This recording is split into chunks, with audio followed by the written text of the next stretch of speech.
কলকাতার পুরনো এক গলিতে আমার জ্যাঠামশাইদের একটা পুরনো বাড়ি আছে। সেখানে এখনো আমার দূর সম্পর্কের আত্মীয় স্বজনরা থাকেন। গলিতে একটা অতি পুরনো বটগাছের তলাটা ঘিরে শান বাঁধানো, আর তারই গা ঘেঁষে প্রাচীন একটা ক্ষুদে শিব মন্দির, আগাগোড়া খোদাই করা পাথর দিয়ে তৈরি। ভেতরে ঠাকুর টাকুরও নেই, পুজোও হয় না। সূর্য ডুবলে লোকে জায়গাটাকে এড়িয়ে চলে। মন্দিরে নাকি গুপ্তধন লুকোনো আছে। বটগাছের ব্রহ্মদত্তী সেটা পাহারা দেয়। আদি বাণুজ্য বংশের কেউ এলে তাকে গচ্ছিত ধন দিয়ে সে স্বর্গে যাবে। সারা দিন বটগাছতলাটা হলো পাড়ার ছেলেদের ক্লাব। একদিন সকালে খুদু বাণুজ্য বলে একজন অচেনা লোক মন্দিরের পেছনের 10 ফুট বাই 10 ফুট উঠোনে ছোট একটা চালা ঘর তৈরি করে বাস করতে লাগলো। বেঁটে ফর্সা সাত্ত্বিক লোকটি খাটো থান ধুতি আর উড়ুনি পরে একবেলা নিজে রেঁধে হবিষ্যি খেত। মন্দির থেকে বাদুড়দের তাড়িয়ে ধূপ ধুনো আর নতুন কেনা নারকেল পাতার ছোট ঝাড়ু দিয়ে জায়গাটাকে সে তকতকে করে ফেলল। এভাবেই শুরু হচ্ছে লীলা মজুমদারের ক্ষুদে বাণুজ্যের রহস্য। গল্পটার নামের মধ্যেই এরম রহস্য, তাহলে চলুন শুনে ফেলা যাক। আর যখন শেষ হবে আপনি ফিকফিক করে হাসবেন।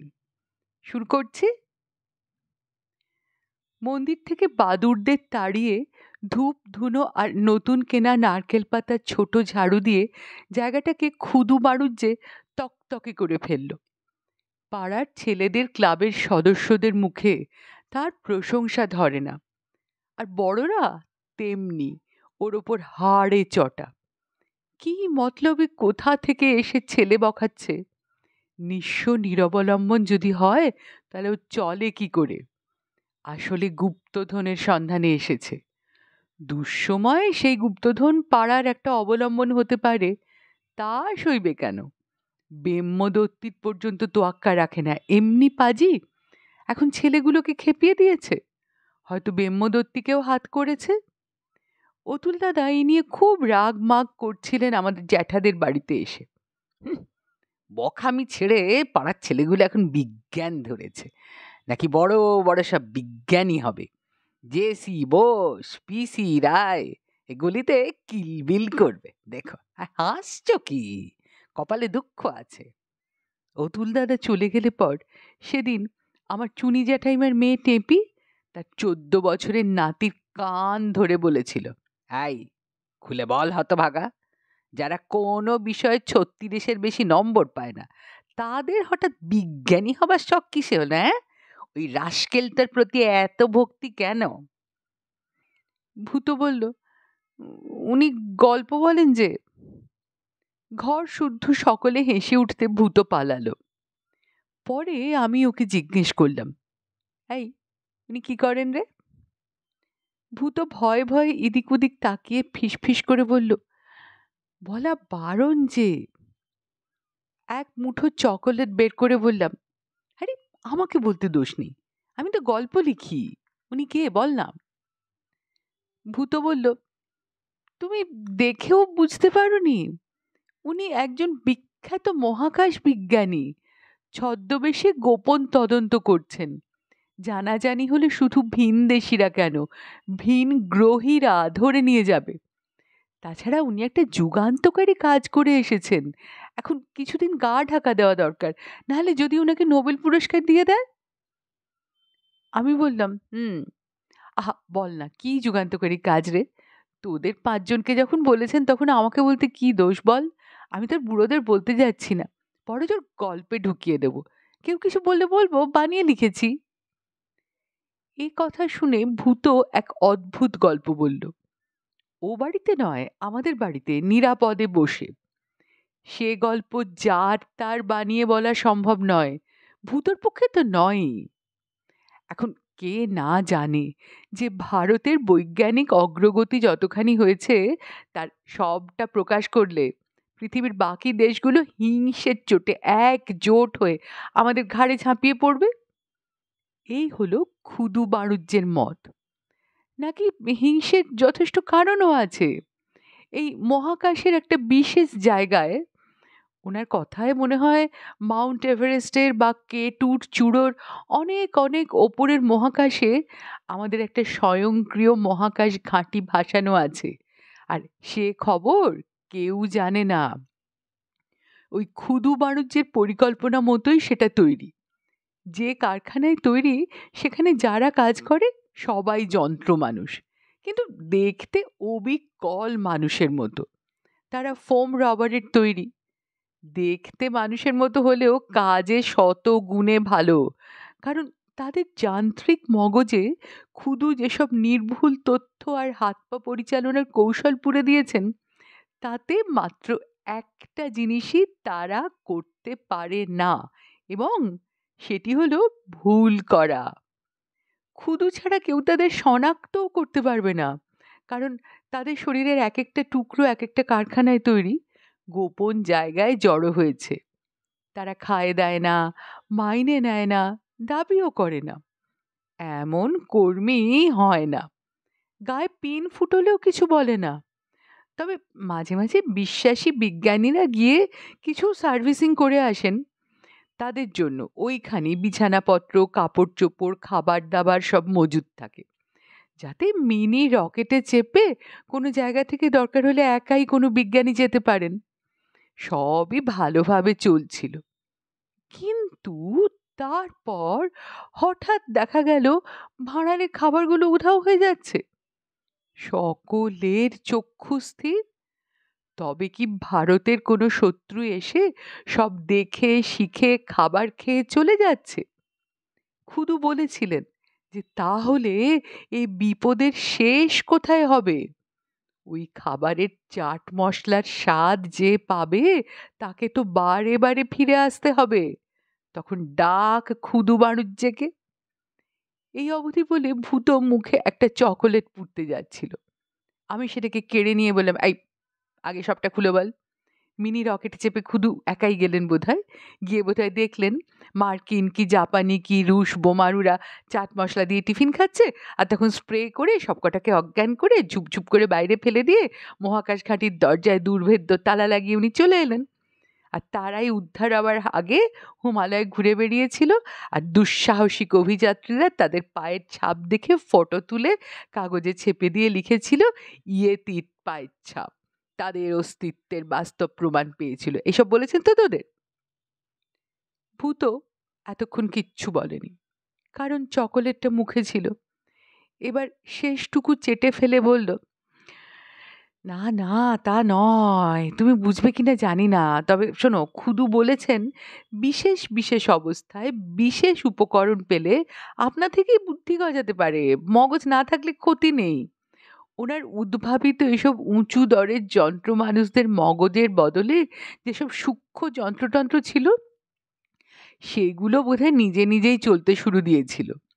ক্ষুদুর বিশেষজ্ঞরা ওদের মাথায় যেসব তথ্য পুরে দিয়েছিলেন, সেগুলো বিশ্লেষণ করবার ক্ষমতাও দিয়েছিলেন। বিশ্লেষণ করতে গিয়ে নানা রকম নতুন তথ্য বেরিয়ে পড়াও তো বিচিত্র নয়। ওইভাবেই চাট মশলা, চিজ এসব টিনে ভরা ভালো ভালো জিনিস নিয়ে ওরা সচেতন হয়ে গিয়ে টিন খুলে সব খেয়ে ফেলেছে। এতে তো না বোঝার কিছু নেই।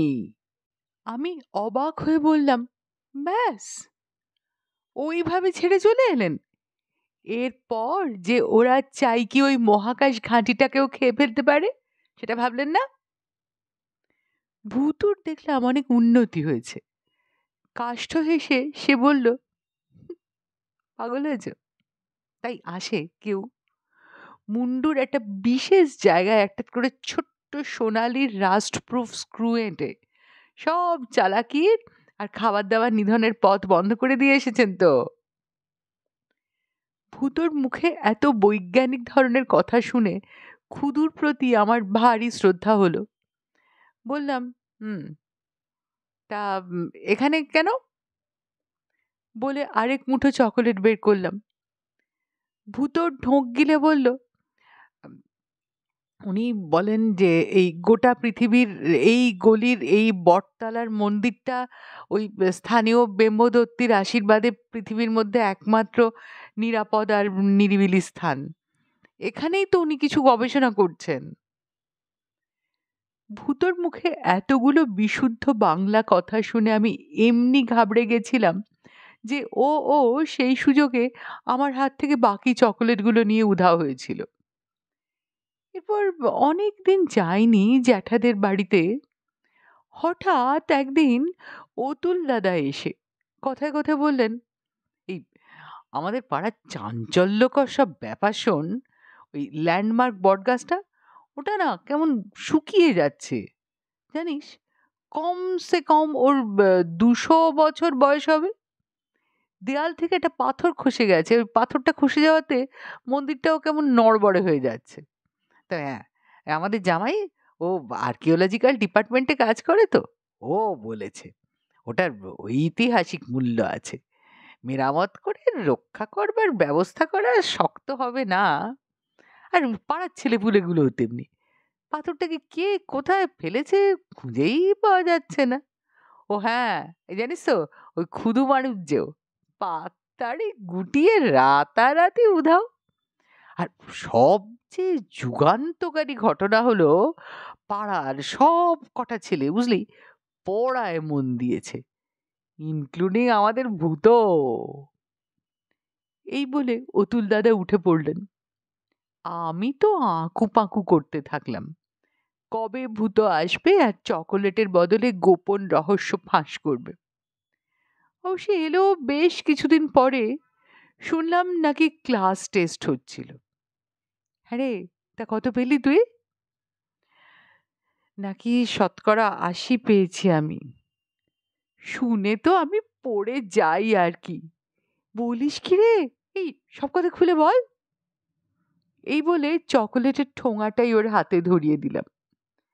ভূত বলল, আসলে স্যার এখানে গা ঢাকা দিয়ে আসেননি। উনিই তো ওই বাড়ুজ্যেদের একমাত্র উত্তরাধিকারী।